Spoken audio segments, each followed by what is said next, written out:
Olá, boa noite. Boa noite a todos e a todas. Estamos começando mais um Antropopapo. Vou chamar nossa convidada da noite, a Juliana. Vocês me ouvem bem?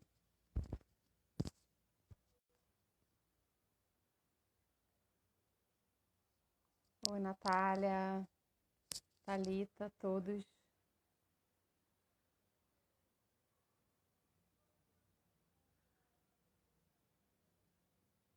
Vamos começar a live de hoje, esperando a Juliana Rodrigues, que é a nossa convidada.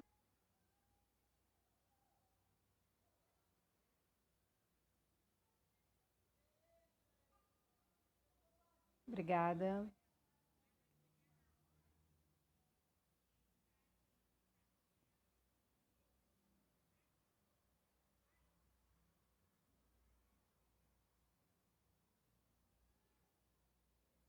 Gente, esse é o Antropopapo, tá? É a nossa transmissão ao vivo de quarta-feira, dentro do projeto INEAC ao vivo. Então, tem uma série de transmissões que estão acontecendo aí ao longo da semana. Toda semana, terça, quarta e quinta e sexta, a gente tem atividades. E hoje a gente vai receber a Juliana Rodrigues, que já entrou aqui, então eu vou chamar ela, tá? Eu sou Yolanda, sou pesquisadora do INEAC. Vou começar a nossa conversa de hoje.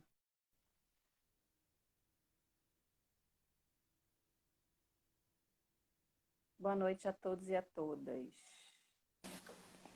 Bem-vindos. Olá. Oi, boa Oi, noite. Juliana. Boa noite, Yolanda. Boa noite, gente. Você estava apresentando, desculpa. Nada, estava falando um pouco até você entrar, mas Deixa eu eu tomar já. fixei o título da conversa, não sei se ficou, primeira vez que eu faço isso. Ah, é? Não, eu não sei. Eu não sei nada disso, né? Inclusive, a primeira live que eu tô fazendo. Estou Olha, estreando nas lives. que honra, hein? Pois é. Tá. Bom, primeiro, bem-vindos todos, né? Todos aí que estão conosco essa noite. Não ficou o título, mas então não vai ser dessa vez que eu vou Não, conseguir colocar o título. Mas de qualquer maneira, a gente sempre faz a divulgação, né, no Instagram, então vocês podem ver aqui no Instagram do INEAC os cartazes de divulgação. Eu estava falando, Juliana, que esse é um projeto de divulgação científica, né, do INEAC. E aí hoje, enfim, quero primeiro te agradecer por aceitar participar. E a nossa conversa, enfim, o título, né, já que não fixou aí, eu vou falar, é um olhar antropológico e a atuação no campo jurídico. Que tem a ver... Bom, Juliana, eu vou apresentar primeiro. Eu já falei, né? Sou pesquisadora do INEAC, pós-doc. A Juliana é defensora pública, né? Do estado do Amapá. E é também pesquisadora do INEAC. Mas tem uma dupla formação, né? Em Ciências Sociais, pela UF, e em Direito, pela UERJ. E aí, assim... Acho que o tema da nossa conversa tem a ver com essa sua dupla formação, enfim, institucional pelo menos, né? E também conversa com com as próprias pesquisas do INEAC, né? São pesquisas de caráter antropológico, etnográfico, né? Empírico, no campo do direito, né? Nas instituições jurídicas. E eu sei que você, desde muito cedo, né? Na graduação, se inseriu nos grupos de pesquisa ligados ao INEAC. E então é uma pessoa que fazia já o direito na faculdade de direito, mas inserida num campo de pesquisa e de estudos da antropologia. Então acho que a gente podia começar a conversar um pouco por aí, assim, Sim. né? Pois é, inclusive porque eu agradeço muitíssimo o convite e a oportunidade, né? Eu fiz parte do INEAC, faço parte do INEAC, mas fiz muito mais ativamente durante a minha graduação inteira. Na verdade, eu comecei ciências sociais antes e rapidamente me inseri na pesquisa e tive o privilégio, né, de frequentar as reuniões, as pesquisas, acompanhar de perto as pesquisas desenvolvidas por esse instituto. E foi muito importante na minha formação, e eu achei muito interessante o seu convite, Yolanda, porque foi a primeira vez que eu, já atuando no campo jurídico, já um pouco afastada da pesquisa etnográfica há pelo menos 5 anos, me forcei a refletir sobre as práticas, né, sobre a minha atuação, e também foi uma forma muito interessante para mim, depois desse tempo todo, de estar fazendo esse exercício de estranhamento, né, sobre o que a gente está fazendo. Bom, só rapidamente me apresentar, eu comecei Ciências Sociais em 2009, entrei no curso, e no início eu ia fazer não pensei em fazer 2 faculdades ao mesmo tempo, nunca passou pela cabeça, mas eu acho importante ressaltar que era uma época em que havia muito financiamento de pesquisa, né? A pesquisa era amplamente financiada, a gente tinha 2, 3 projetos em curso aprovados. Então, eu tive a oportunidade de me inserir num ambiente de pesquisa e talvez isso tenha sido determinante mesmo, né, para a conclusão do curso das Ciências Sociais, assim como vários privilégios, que eu acho bem importante estar falando aqui hoje também, que a gente está enfrentando esses abismos, né, tecnológicos. Tem muita gente que está podendo estudar, muita gente que não está conseguindo estudar. Então, enfim, tenho também todo esse lugar de privilégio de ter podido ter concluído os 2 cursos simultaneamente, né? E como eu já até troquei várias ideias com várias pessoas, até porque essa coisa do fazer etnográfico coloca a gente sempre numa posição de desconforto, como minha orientadora sempre falava, né? Assim, a antropologia você nunca mais vai ter paz, porque você, ao mesmo tempo que é uma coisa incrível, porque você consegue aprender a olhar o mundo de uma forma muito particular e muito específica, você também fica treinado com aquela percepção, com aquela forma de construir o conhecimento, que é de fato muito específica, né? Um olhar implicado com métodos. E, bom, eu comecei o curso de Ciências Sociais, logo me inseri na pesquisa, era uma pesquisa que dialogava com o campo do direito, era sobre intolerância religiosa e as formas de demanda por justiça. E isso foi muito marcante para mim, porque a primeira vez que eu entrei numa audiência judicial foi exatamente na antropologia e não no direito, foi para fazer pesquisa etnográfica. Então eu tinha o meu curso da UERJ, onde a gente aprendia, né, toda aquela coisa do dever ser e como o código dizia as coisas e como as audiências deveriam estar sendo. E eu entrei naquela audiência, que era uma audiência de juizado especial, para acompanhar a atuação de um promotor, que me convidou naquele dia, porque quando você, agora falando um pouco, não sei se tem uma galera do direito também que está acompanhando, né? Quando você faz pesquisa de campo, que a gente diz, né? Você normalmente tem um recorte, um objeto de pesquisa, e você vai frequentemente àquele local, fazer entrevista com as pessoas, você acompanha as atividades. Então, no caso, eu acompanhava as atividades desse promotor de justiça na Taquara.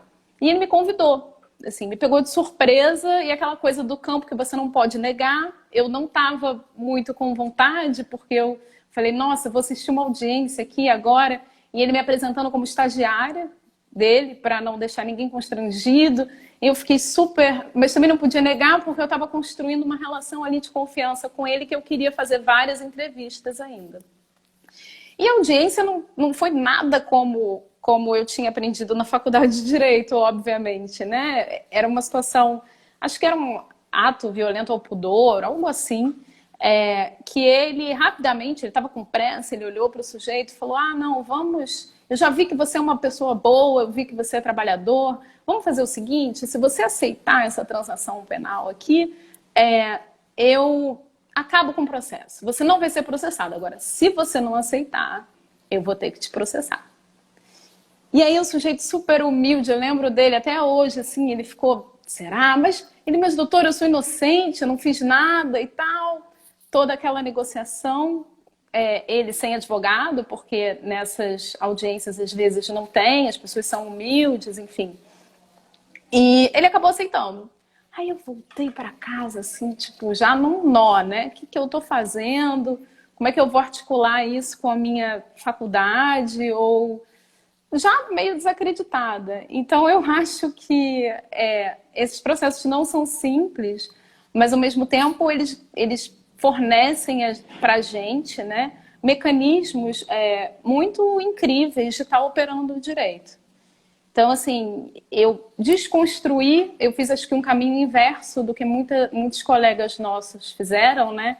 Que é de partir do campo jurídico para um mestrado, para um doutorado na antropologia ou nas ciências sociais e fazer um processo de desconstrução de tudo aquilo que eles aprenderam. Eu fui aprendendo e desconstruindo, tendo que lidar com aquelas situações. E aí eu acho que quando eu resolvi fazer, né, enveredar mesmo para o campo jurídico, eu, claro, tenho que eu acho que as pessoas também, às vezes a gente se coloca nas situações e as pessoas confundem um pouco. Não, mas você está criticando, né? Muito aquela coisa do texto que o Kant e a Bárbara escrevem sobre a aproximação entre direito e antropologia no campo da pesquisa, né? Que a antropologia ela trabalha com o mundo dos fatos ali, né? A coisa empírica, e muitas vezes faz uma crítica sobre as práticas jurídicas, ou até uma descrição sobre as práticas jurídicas. E o campo do direito trabalha com o dever ser. A gente estuda e teoriza as normas jurídicas como elas deveriam ser. Então, por exemplo, só traçando um paralelo, né? Quando eu fui trabalhar no direito, a minha visão de instituição com certeza não é a mesma da maior parte dos meus colegas e da maior parte dos operadores jurídicos, né? Não que a minha seja melhor ou pior, mas a nossa visão de instituição, a minha, né, é aquela visão burguesiana, né, de que as instituições são feitas de pessoas e de práticas, e não necessariamente essa coisa intangível, né, que a gente imagina ali. Então, acho que quando a gente entende isso, isso muda muito o fazer, como você atua na prática, né?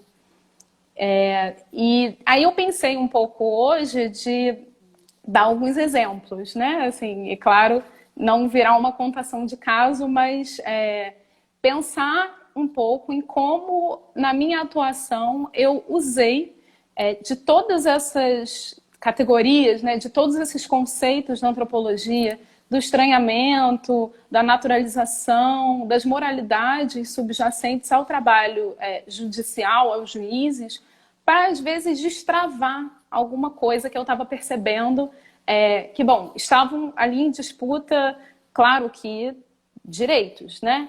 Coisas que estavam escritas na lei, casos que envolviam normativas legais, mas muitas vezes a gente olha para aquela situação e a gente sabe que não tem nada ali. Assim, tem a norma, mas tem muito mais coisa, muito mais moralidades, muito mais sentidos de justiça operando sob aquela lógica para a decisão. E aí, enfim. Eu só fiquei pensando assim, achei ótimo o caminho que você está traçando. E eu imagino que não seja simples, né? Fazer esse reconhecimento, digamos assim, desse lugar das moralidades, né? Dessas práticas que não estão necessariamente orientadas por esse dever ser, né?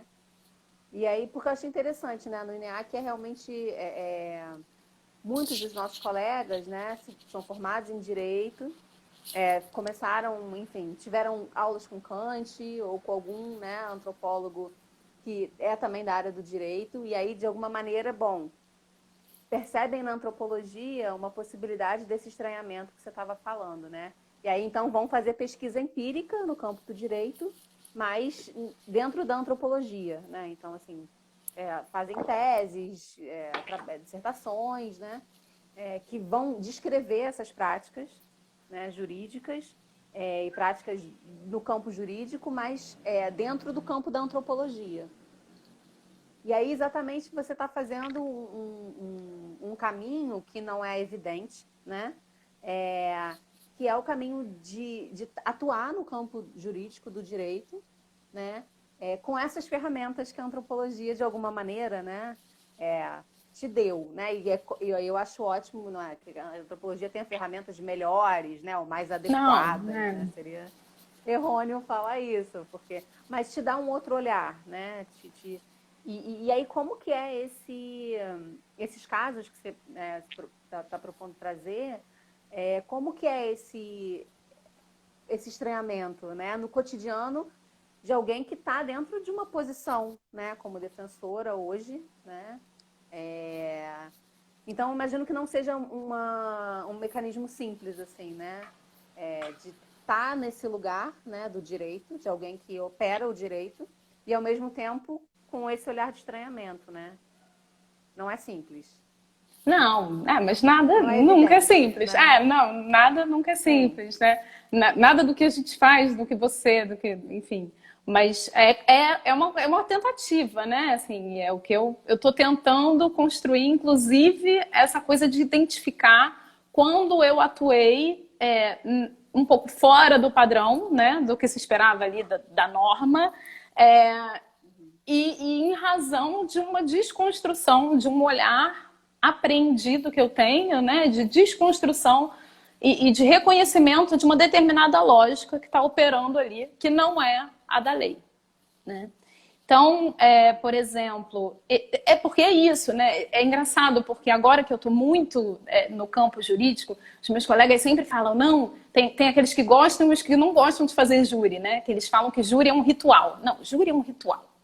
Gente, tudo é ritual, né? Assim, pra gente que já fez, né? Que tem uma compreensão do direito a partir das etnografias, absolutamente tudo é ritual. Você ir numa reunião de trabalho, que às vezes eu vou, né, com outros colegas do Ministério Público, é um ritual. Você tem, assim, aquela coisa, quando a gente aprende, quando a gente vai fazer trabalho de campo, a gente aprende muito isso, né? Assim, o nosso lugar naquele ritual. E aí eu tive que também reconstruir esse lugar, porque o lugar do operador do direito, ele não é de um lugar ali da pessoa que está fazendo o campo e anotando. Então, assim, ele intervém, ele tem a lei, ele tem, ainda mais eu que tenho um papel de defesa. Então, se eu começo a naturalizar tudo, ferrou, né? Assim, tipo, ou eu não posso nem fazer um estranhamento muito de, porra, quebrar tudo, falar, não, vão vocês aqui. Não posso. Então, existe ali uma sensibilidade que eu acho que tem que haver para conseguir operar essas dimensões. E essa coisa do ritual da audiência, por exemplo. Para mim, toda audiência é um ritual muito específico. E não só porque os meus amigos até brincam comigo, né? Que eu nunca tinha colocado um salto na vida. Então, assim, tem também toda essa dimensão, né? Do se arrumar de uma forma muito diferente da que eu fazia, de passar maquiagem, de usar sombra e tudo isso. Mas também porque eu presto assim, muita atenção na dimensão do espaço, em como aqueles atores se comportam, no que o juiz normalmente faz, o que ele não faz, em quais partes ele presta atenção em mim, quando ele não presta atenção em mim. Então, isso é uma coisa que eu acho que envolve tentativa e erro e observação, né? Que é uma coisa que a gente sabe bastante fazer. É o que eu falo, é um ritual como outro qualquer, e às vezes a gente vai conseguir fazer chover, às vezes não. Assim, às vezes você consegue, usando ali aquelas táticas, de lei ou não, fora, assim, mexendo com as moralidades, e às vezes não. Então, eu sou defensora da audiência de custódia, fui defensora da audiência de custódia um tempo, quando eu cheguei. Que é uma audiência super complicada. A audiência de custódia é quando o sujeito é preso. Era, né? Porque agora a gente está na pandemia, não está tendo em vários estados, está tendo de outra forma. O sujeito era preso e ele é levado ao juiz para que o magistrado decida sobre a prisão dele. Então, a primeira coisa que eu comecei a notar era a percepção do espaço daquela audiência. O juiz ficava sentado do lado do promotor. E aí eles ficam conversando, né? Eles ficavam conversando sobre os casos. Eu falei, bom, eu preciso me inserir nessa conversa de alguma forma. Porque eles estão conversando sobre várias coisas, mas no meio da conversa eles viram e falam, não, mas e esse aqui? O que você vai fazer? Ah, não, esse aqui eu vou fazer, vou mandar prender, vou mandar prender. E aí eu ficava numa posição, assim, um pouco... Falava, não posso ficar nessa posição à parte, por mais que eu seja defesa. Então, eu fazia coisas, por exemplo, de chegar um pouco mais cedo, sempre tentar entender o que o promotor estava achando daquele caso, o que eu achava que ele ia fazer, qual o caminho que ele ia percorrer, e às vezes tentava convencer ele com argumentos do tipo, ah, não, mas que não passavam pelo direito, por exemplo, ah, mas esse sujeito aqui, poxa, ele só foi um furto, coisas que ele talvez fosse pedir a prisão do custodiado, ele muitas vezes pensava melhor, enfim, mas eu já fiz coisas até de tipo, deixar a mãe do custodiado entrar para falar com ele, para constranger, porque é isso, assim, tem essa coisa de você perceber muito essa separação dos espaços do judiciário e tentar explicitar certos conflitos. É uma linha muito tênue, mas por vezes você tem que provocar uma situação. Uma vez eu perguntei pro juiz, assim, falei, poxa, mas o outro que era branco o senhor soltou, né? Claro que de uma forma muito, né, às vezes até jocosa, porque a gente sabe como é que funciona essas coisas também, porque se você for por esse lado, você consegue ganhar uma simpatia, às vezes, e provocar um estranhamento daquele operador sobre as práticas dele. Então, muitas posições sobre fiança eu conseguia mudar assim, virando para o juiz depois e dando uma cutucada, falando, ah, mas você acha que ele ganha a mesma coisa que você? Você está operando sobre a sua lógica, você tem que operar sobre a lógica dele. Essas pessoas ganham tanto, porque não é só o cabimento da aplicação da lei em abstrato, ele tem. Agora, a implicação, a justificativa que ele usa para dar a aplicação da lei, a gente sabe que passa por dimensões, muitas vezes, que envolvem a moralidade própria, a pessoalidade daqueles sujeitos. Bom, para dar um exemplo, assim, a minha primeira audiência na vida foi um pavor. Era uma ação de guarda, eu nem era defensora ainda, inclusive. Eu estava advogando, era uma ação de guarda, uma mulher que sempre morou com a filha, assim, morou com a filha uns 5, 6 anos, fora do país, e vinha sempre para o Brasil no final do ano para passar o final do ano. E um belo dia, o ex-marido virou e falou, não vou devolver a fulana. E ela entrou com várias ações de busca e tal, e o juiz negando todas as ações em plantão, isso era final de ano. Ela me procurou, eu virei e falei, olha, tem alguma coisa estranha, mas tudo bem. Vamos ver aqui, vamos entrar com uma ação de guarda assim que o recesso judiciário acabar. Aí entrei com uma ação de guarda, fui acompanhar a primeira audiência. E aí na audiência, o magistrado rapidamente colocou os dois, começou a perguntar coisas. Eu vi que ele estava um pouco ríspido com a mãe, sabe? Eu falei, nossa, mas normalmente audiência de guarda, né? A menina morando com a mãe muitos anos e tal.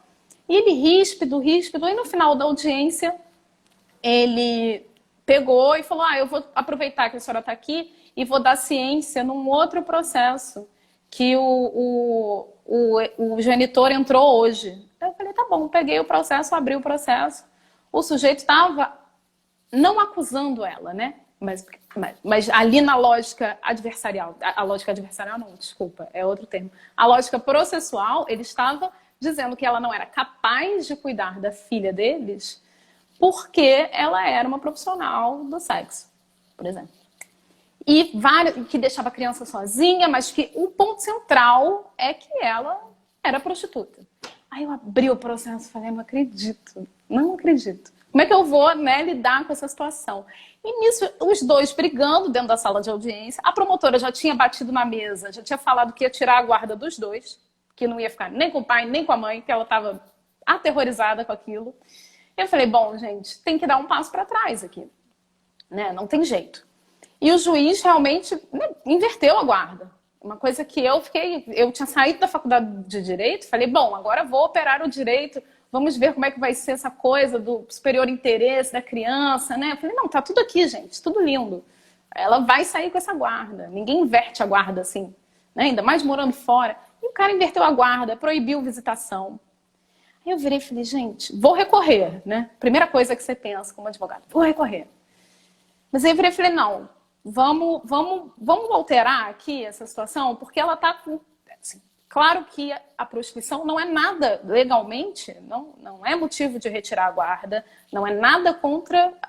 Assim, não pode militar contra o direito daquela pessoa. Mas eu sabia que para o judiciário isso era fortíssimo. Então eu convenci ela, fiz um trabalho de conversar muito com ela, de abrir um canal, convenci ela de fazer um acordo incumprível, que o genitor não ia conseguir cumprir por várias razões, por conta de características que ela tinha me passado dele, e virei e falei, olha, você é a vilã da história. Então, para o judiciário é assim, ele vai identificar uma dicotomia ali, ou uma parte é boa e a outra parte é má. Então, a gente precisa romper com essa lógica, a gente precisa operar sobre outra lógica. Então, você vai ter que mostrar agora que você é uma pessoa que acata as normas, que você cumpre os acordos da justiça, que você só quer o melhor para sua filha. E foi isso que ela fez. Assim, podia ter dado errado? Assim, claro, eu acho que... mas eu acho que as chances de você reverter uma situação dessa, quando você tem uma leitura muito mais ampliada do funcionamento do Poder Judiciário e da Justiça, e aí Poder Judiciário eu me incluo, né? Porque, embora a Defensoria seja...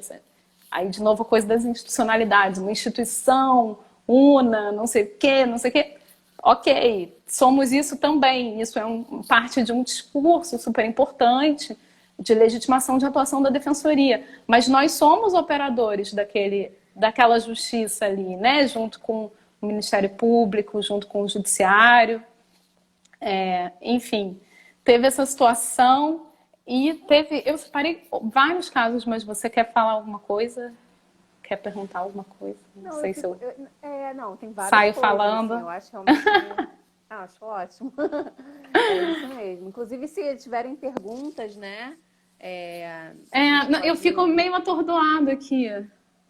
Não tem. Não sei. Aqui, bom, um comentário da Gláucia, bom, sobre a sua estratégia de trabalho de campo, né? Enfim, Juliana antropóloga universitária. Não, gente, não sou antropóloga. Eu preciso do meu trabalho, eu não sou antropóloga, gente.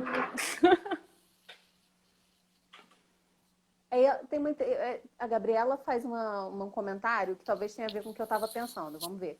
Ela diz que a análise é perfeita, a lógica está completamente fora da mera operação do direito, né? A mera operação do direito. Achei interessante esse termo, né? E aí, um pouco assim, dentro dos exemplos, que eu acho que é ótimo você trazer, né? Tanto para aqueles que são do campo do direito, como os antropólogos ou o público em geral, né? Que, enfim, permite entender esse diálogo que a gente propõe entre a antropologia e o direito, né? De que modo pensar essa dimensão das moralidades, né? Assim, como uma estratégia que, como você falou, pode dar certo, pode dar errado dentro da sua atuação, né? Como operadora do direito. Mas se você observa que há a possibilidade de... Eu fiquei muito pensando, na verdade, na fala do Pedro Heitor, né? Que foi um pouco também o que inspirou assim, pensar essa conversa com você, que ele falava exatamente dessa prática do direito, né? E dessa dimensão pedagógica do direito. E dos rituais jurídicos, principalmente. Né? E de como isso não acontece no Brasil, na verdade. Né? Como não há essa dimensão pedagógica de um aprendizado do que da seja prática, direito, isso né? que você diz? Então, aí eu fico pensando das duas coisas. Da prática, do ponto de vista, por exemplo, desse juiz que você, de alguma maneira, trouxe essa dimensão moral, né, da prática dele. Então, se há uma reflexão, se é possível uma reflexão por parte desse operador do direito, claro que é possível. Sempre há, sempre se você há. observa isso, e daqueles Não, que esse, por exemplo, nos casos. Esse, por exemplo, não sabe absolutamente nada. E eu acho que eu não quis tentar, entendeu? Mas, assim, por exemplo, o juiz da execução penal que eu trabalho hoje é uma pessoa super que eu converso abertamente. Eu não preciso nem ficar, sabe, cheio de dedos e operando. Não, eu viro e falo, não, olha, eu acho isso e isso. Ele, não, eu acho isso e isso. E às vezes a gente discorda, às vezes eu tento convencer ele, às vezes dá certo, às vezes não. Mas, por exemplo, você diz assim, no quê? Num sentido de fazer a pessoa repensar a prática. Não sei, às vezes eu acho que eu seria um pouco ingênua, sabe? Assim, eu me sinto um pouco ingênua de achar que eu vou transformar, ocasionar um processo reflexivo ali no operador do direito. Os meus colegas, eu tenho quase certeza que sim. Por conta das trocas. Claro que às vezes eu sinto que eles ficam um pouco assim, né? Tipo, eu falo umas coisas, eles ficam assim. Do tipo, essa coisa das instituições, né? Que eu falo, gente, não existe instituição desse jeito que vocês estão achando ou pensando nas instituições. As instituições, elas são construídas, elas são práticas, elas são um conjunto de vários fatores, inclusive da gente, porque a gente está construindo uma instituição lá no Amapá. Aqui no Amapá, né? Tipo, é uma coisa meio que a Defensoria do Amapá, ela existia, mas agora ela está nos moldes, né, da Constituição, que isso também é uma coisa que a gente costuma dizer muito, que é a coisa do concurso público. Então, eu acho que existe uma transformação, sim, né? Mas eu não sei se eu consigo fazer esse... Eu acho que o comentário da Glaucia aqui pode, que não é exatamente, não sei se é uma transformação, né? Mas ela diz assim, se de fato a sua experiência na antropologia ajudou ou não na compreensão das questões e das resoluções. Se você vê esses argumentos morais nos textos dos processos, explicitamente, quero dizer. São duas aquilo, né? O argumento no texto... Não, o argumento no texto do processo é muito difícil, né? Eu acho que só naquele caso da Rosiane que a gente viu isso, né, acontecendo. Porque a explicitação daquele conflito moral... Teve uma vez que eu vi, inclusive, a explicitação do conflito moral acontecer na minha frente, que eu também consegui contornar.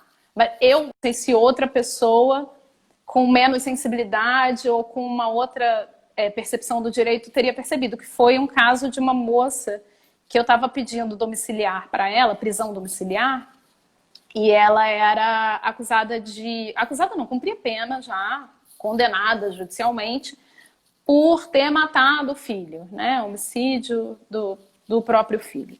E aí, eram 2 juízes homens, e eu pedi ajuda, porque eu sabia que era uma audiência complicada, eu pedi ajuda da psicóloga da Vara de Execuções Penais. Eu puxei ela assim num canto e falei, tu vem aqui comigo fazer audiência hoje. Aí eu falei, não, vem aqui que eu vou precisar de ajuda. E os dois, tanto o juiz quanto o promotor, tinham acabado de ter filho. E eu sabia disso. E aí sentou aquela coisa assim na audiência, né? E as pessoas, assim, às vezes as pessoas não veem os processos antes. Eu tinha plena consciência. Eu sentei lá, falei, bom, vai vir o chumbo, né?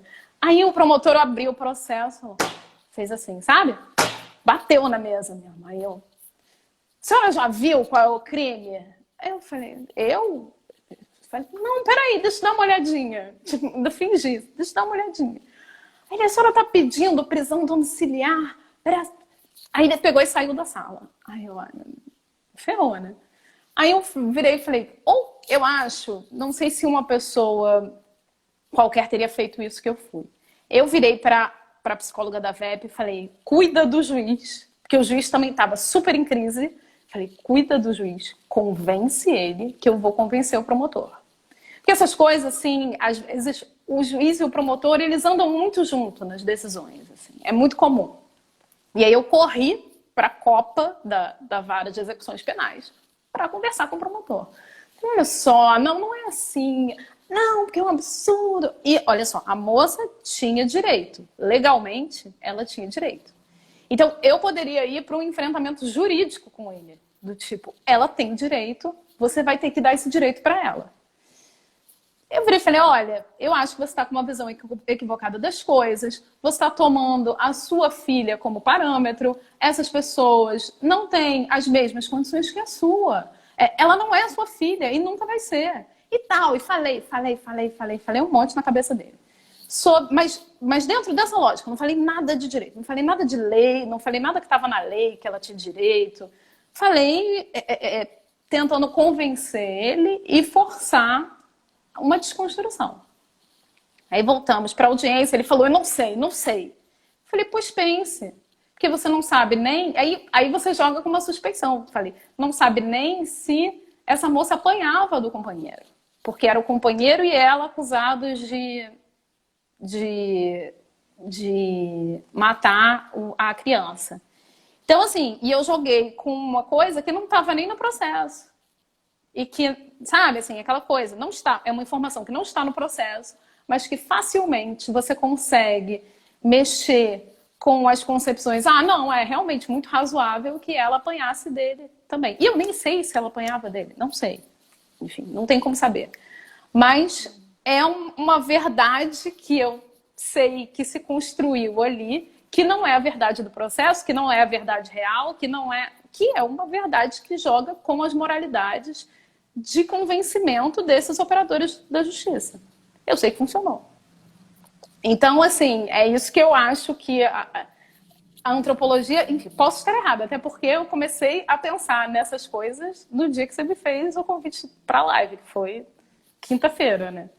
Porque eu também fico muito... essa coisa da prática, né? Assim, a gente opera sob uma lógica meio que automática ali. Acho que até essa coisa da percepção, eu que não trabalho mais no campo etnográfico, essa forma de ver o mundo, a gente faz de uma forma já meio que... não, mas esse ponto aí, eu olhei para o promotor e falei, ele não tá assim, sabe? Assim, tem alguma coisa aí. Tem alguma história que eu vou precisar conversar, que não vai... Então, eu acho que a gente faz muito automático também. Então, pensar sobre essas práticas também não é... Mas eu até esqueci a pergunta de Glaucia, porque ela perguntou se eu via explícito, né?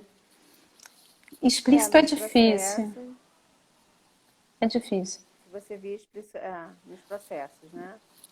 Porque as normas, elas são... É aquela coisa, né? Que você consegue decidir... Nos textos dos processos. Você consegue decidir de todas as formas. Tem justificativa para todo tipo de decisão. Para o sim e para o não. Então, se o juiz quisesse, ele decidia com base na ordem pública, nos antecedentes, usava uma daquelas fórmulas do direito qualquer e decidia ali. E fica redondinho, sabe? Não chega a ser um problema. Então... Sim, você vê de outra... Porque é isso, você falou, né, dessas verdades, né? As verdades são construídas de diferentes modos, né? Sim. E essas moralidades estão sempre envolvidas, né? Eu acho que a diferença, digamos assim, é quando você explicita isso, né? Quando você traz isso para um órgão, bom, peraí, né? Vamos pensar nisso, isso faz parte, né? Do que tá... Embora nem sempre, né? Ou na maioria das vezes, isso esteja colocado, né? Há outros subrefúgios, né? Digamos assim, para tomar uma decisão. Sim. É aquela discussão que o Kant faz sobre a formação das verdades jurídicas, né? E até acho que tem outros trabalhos que falam sobre decisão judicial que agora eu não estou me lembrando mais tanto. Acho que é a Regina Lúcia, né? Que fala sobre as decisões judiciais, que elas são um outro tipo de processo de construção. E isso é muito interessante também, porque enquanto a gente estava fazendo esse debate na UF, eu estava na UERJ aprendendo aquele estica e puxa da ponderação, que é uma categoria que talvez você nem saiba o que é. Mas assim, no direito a gente diz que quando tem que tem as normas que são certas, olha só, hein? Tem as normas, para você ver como é que as pessoas decidem. Tem as normas que são certas e aplicáveis diretamente, e tem os princípios que são indeterminados. E aí os princípios que são indeterminados, quando chocam-se, você faz a ponderação. E tem várias teorias sobre isso, várias regras, enfim, que a gente opera também. E que eu aprendi a operar. E a usar a coisa da dignidade humana, né? Assim, muitas vezes na audiência de custódia, o que eu fazia ali, na hora da manifestação, eu falava tudo do direito. Tudo que você pode imaginar, assim, todos os requisitos da prisão e tal. Mas muitas vezes eu já tinha falado pra caramba na cabeça do juiz e do promotor, já tinha convencido eles com base em outros argumentos. Que passavam às vezes por... Ah, não, mas ele nem sabe o que ele está fazendo. Ou, por exemplo, quando usava droga. Né? Era muito comum, eu já sabia. Tinha um juiz lá, tinha uns 2, 3 juízes que era tráfico de drogas. Aí se eu conseguir desconstruir para o usuário, eu já perguntava para ele, falava, você usa droga? Uso. Você tem interesse em fazer um tratamento? Aí ele... Eu falava, fala que tem. Aí ele, tem. Aí, mas eu já construía de uma forma que o tratamento não virasse uma obrigação legal dele, entendeu? Tipo, se ele não se tratasse, ele não iria preso. Né? Isso aí eu já exigia. Né? Tem esses cuidados da norma também que você tem que tomar. Né? Então, você opera sobre esses 2 espaços. Então, eu combinava com o sujeito na audiência de custódia, dele chegar e falar, não, porque eu sou viciado. Ah, viciado, viciado, coitado. Então, você já fez tratamento de droga? Não, nunca consegui fazer tratamento de droga. Então você vai fazer um tratamento de droga. Vai pro CAPS. Aí saía lá com uma fichinha de encaminhamento pro CAPS. Mas isso era uma coisa que... Era isso, nem sempre... aquela coisa das decisões judiciais. Nem sempre as coisas são... a lei não é aplicada de maneira uniforme, né? Isso aí é uma coisa que a gente...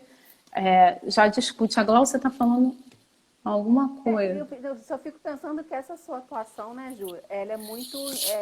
ela inverte essa lógica e essa prática punitivista também, né? Que, como você bem chamou a atenção, ela não é igualitária, ou seja, né, não é para todo mundo, né? Da mesma forma, mas você também constrói outros mecanismos, né? Que eu acho que invertem essa lógica, né? Do punitivismo, né? Do encarceramento, em massa. E vou ler aqui da Glaucia. Estou rindo do Fábio. Fala aqui, Defensoria de Combate.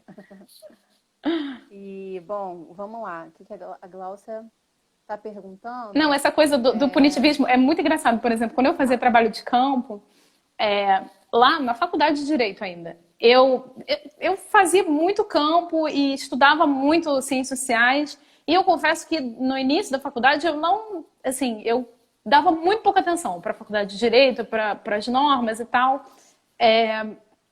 E aí eu lembro que eu fazia campo com os casos de intolerância religiosa.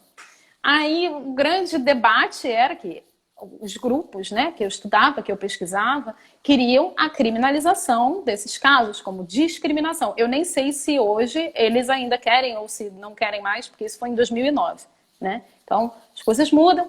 E a briga era para tipificar esses casos como de discriminação religiosa.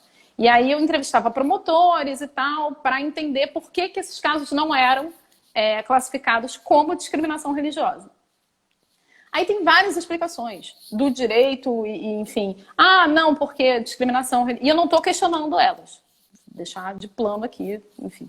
Porque a discriminação, ela é contra a coletividade, contra a religiosidade como um todo, e a intolerância a injúria religiosa é contra um indivíduo. E aí eles falavam que tinha um caso, né, de uma pessoa de outras religiões, de espírita não, porque era também muito, muito discriminado, de outras religiões que tinham conseguido e tal. E eu estava conversando isso com os meus colegas. Não, porque os meus interlocutores reclamam muito do juizado e tal, por causa disso, se sentem duplamente discriminados também pelo Estado. Aí o menino virou para mim e falou, mas você acha que eles tinham que ser presos por causa disso? Tipo, as pessoas que cometem esses delitos, né? Você acha que eles tinham que ser presos por causa disso? Aí eu acho que o meu interlocutor acha que ele tinha que ser preso. Tipo, sabe, assim, eu não operava sob essa lógica. Eu acho que eu já consegui deslocar um pouco mais pro campo, assim, bastante pro campo da operação das leis e tal. Mas eu era tão descolada da faculdade, às vezes, dessa coisa da aplicação da norma, que eu falei, não, olha só, eu acho que o meu interlocutor acha isso. Agora, o que, que o judiciário tem que fazer com isso? Né? Aquela coisa, o que, que o judiciário... Aí ele virou para mim e falou, você é uma punitivista. Aí eu não sabia nem o que era direito. Eu olhei assim, falei, ah, isso é bom, né? Tipo, aí falei, não, olha só, você acredita na punição e na cadeia para resolver as coisas? Eu falei, não acredito. Mas o meu trabalho de campo é esse, tipo, não posso negar uma realidade, né? E aí eu acho que, às vezes, isso entra um pouco em conflito. Eu, depois de muito tempo, fui fazer uma audiência no juizado especial, né? Substituindo um amigo. Eu não entendi absolutamente nada que estava acontecendo ali. Eu fiquei meia hora para entender por quem que eu estava, o que eu tinha que fazer. É uma coisa que eu acho que, como eu fiz muito trabalho de campo, eu sento no juizado e eu fico assim, sabe? Tipo, será que eu tenho que só observar, assim, essas pessoas discutindo? Foi difícil para mim, assim, intervir. Sim, porque não dá para só observar, né? Não dá. Não dá para fazer as duas coisas, né? Na verdade.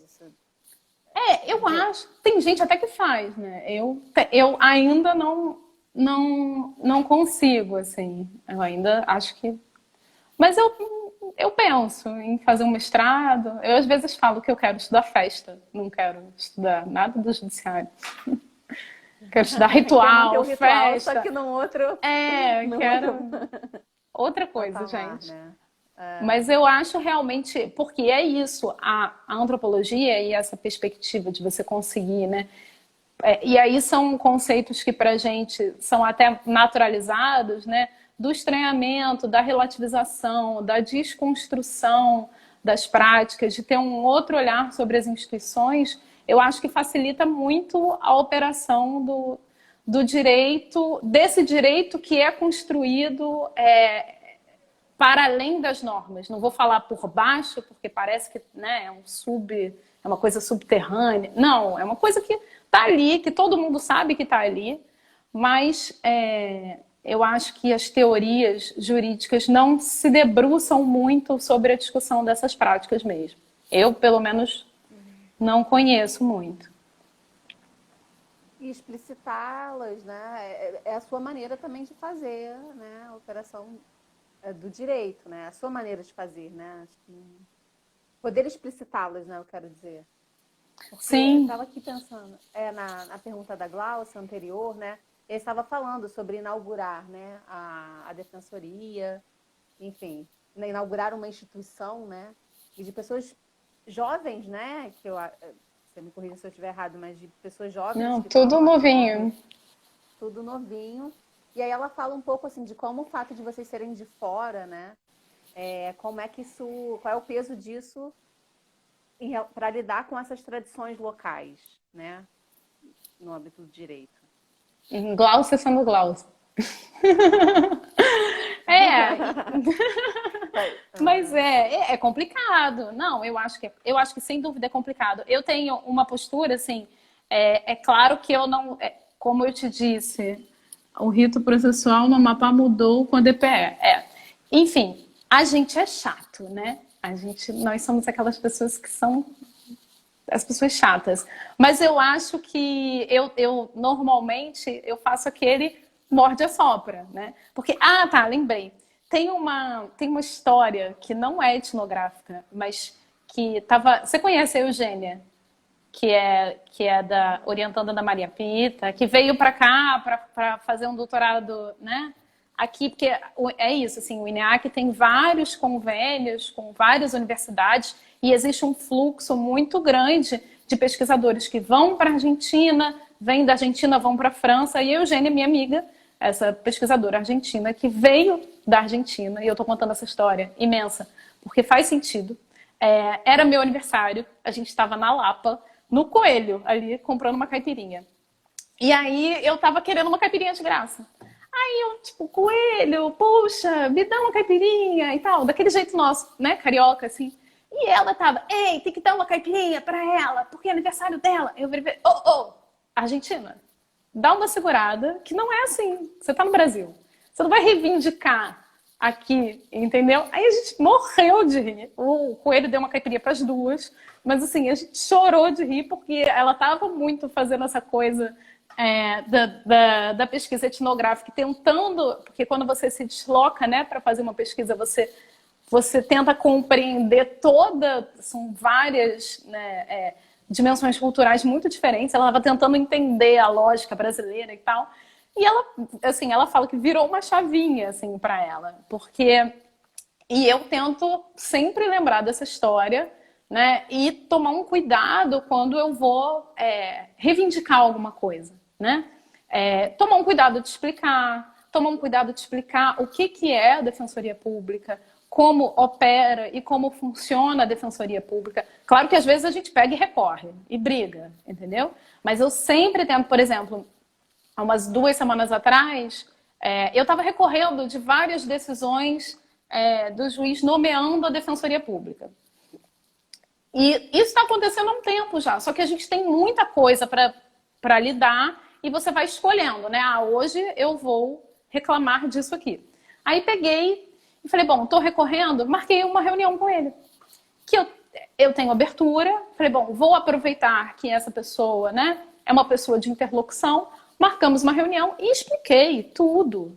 Todas as implicações, todas as consequências, para que nós possamos operar sob uma mesma lógica, mas compreendendo que a lógica que operava anteriormente era outra. E não tem problema.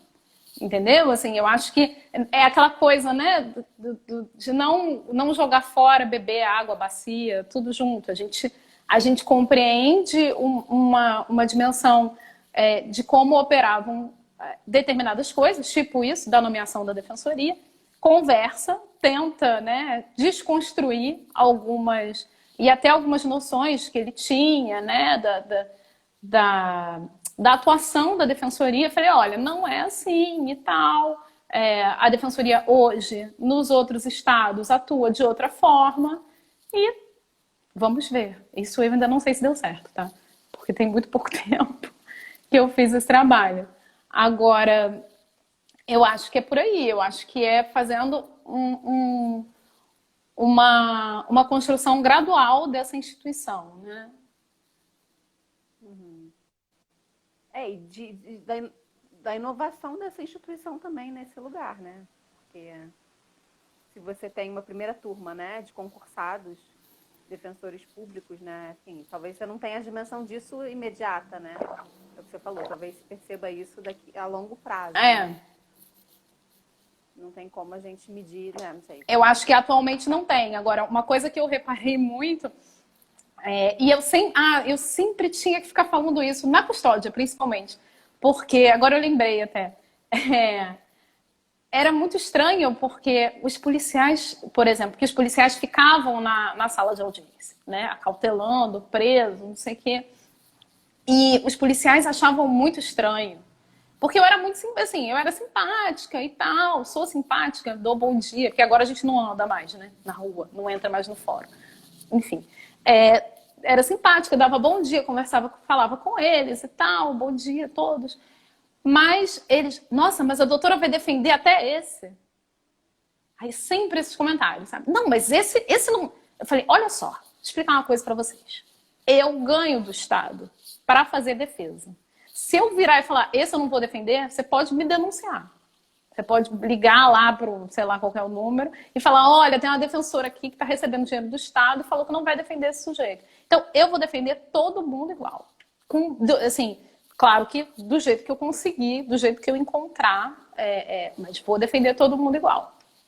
Aí eles olharam assim, né? Acharam super estranho.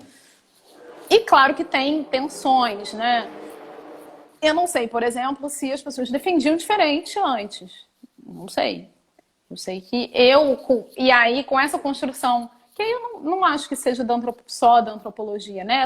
Essa construção crítica que a gente tem em relação ao sistema prisional, é claro que facilita.